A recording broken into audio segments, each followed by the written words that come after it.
I was just an insecure, scared kid. And the only way I could find myself was through putting myself through the worst thing possible. My biggest advice to give everybody in the world is, like I say, we live in an external world. Everything is you gotta see it, touch it, it's external. If you can for the rest of your life live inside of yourself, stop listening to people who are calling you. Everything that is makes no sense. All these insecure people putting their insecurities on you, you gotta flush it out. You have to believe in one thing, and that is yourself. And I'm not saying don't believe in God or what you believe in, but right now, for you to find greatness in yourself, you're not gonna find it by looking in a book or by even hearing me. I may give you the spark, but you've got to go inside yourself to find it. And that means you gotta be quiet. Go in a room, stop talking, search your soul, search your mind, search your abilities, and you'll find it. But if you're not looking for it, you won't find it. So you gotta go start your journey. And the journey starts with you finding, why the hell am I here on this planet Earth? Why am I here? And if you don't know that, you will live the rest of your life searching, always asking the question, why?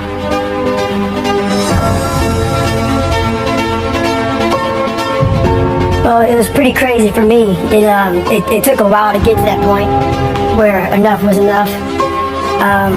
What happened, I came home one night from work spraying for cockroaches. And long story short, I turned on the Discovery Channel. I saw some guys going through Navy SEAL training. And they're going through Hell Week and they're getting their ass just beat. They're just suffering. And I was weighing like 297 pounds. And I had to make a change in my life.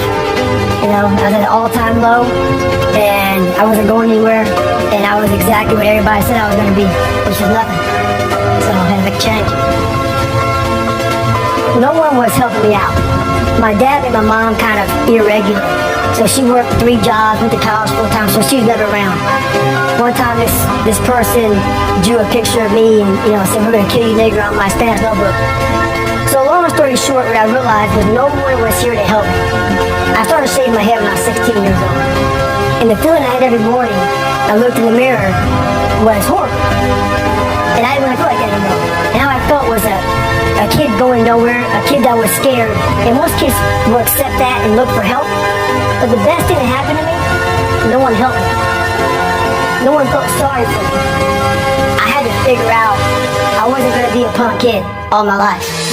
So the way I could turn around was to suffer. I had to build calluses in my brain the same way I built calluses on my hands. So I broke the Guinness World Record for post a long time ago, but I failed at it twice. And I did 67,000 pull-ups in trying to break this record. So to do 4,030 pull-ups, I had to do 67,000 for training for that. Wow. And so what I realized is for me to become the man I wanted to become, I saw myself as the weakest person God ever created. But I never blamed God for anything he did to me. So I wanted to change that to be the hardest man ever created. Am I that? I don't know, but you had to have a goal. And my goal when I was sitting there, not going to school, being bullied, having no self-esteem, my goal was the only person that's going to turn this person around is me. The only way I can turn it around is put myself through the worst things possible a human being can ever endure. And that'd be the only way that I can build this brain to handle anything that comes in front of it, callousing my mind through pain and suffering. In the end, like, what would your advice be to that 16-year-old kid who staring in the mirror does not like what he sees, but is still running from adversity? Well, my biggest advice to him is that, first of all, he won't like what I say to him. Because I'm going to say the exact opposite of what today's world is saying. So we read a bunch of books nowadays. As humans, we want to find out how to be someone else. What we don't do is we don't go inside. So literally turn yourself inside out. Read the book that's like we're writing a book every day of our lives. But we never read that book. So what I would challenge this young man or young woman to do is you have to look inside of yourself to see what you really want. What are you passionate about? Someone may think Goggins is just talking. you don't know me. So when I speak from passion, I speak from experience, I speak from suffering. I like to tell this young man or woman that the only way I believe, this is my experience in life, the only way you're ever going to get to the other side of this journey is you have got to suffer to grow. To grow, you must suffer. And some people will get it and some people won't. But they have to see what their journey is to start their journey. Several people live to be 100 years old. They have great lives. And they have great kids. And kids go to college and all sorts of stuff. But somewhere in their life, there was a point where they had a decision to make. They can go left or right on this path. Left was the easy route. Right was the hard route. A lot of people take the easy route.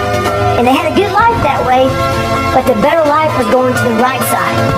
And you may have 20 years of pain and suffering to get past it. But a lot of us die never truly starting our journey. And I would tell this young person, you gotta start your journey. It may suck, but it will come out the other side when you're comfortable. The younger generation quits. Not everybody. Most of this generation quits the second they get talked to.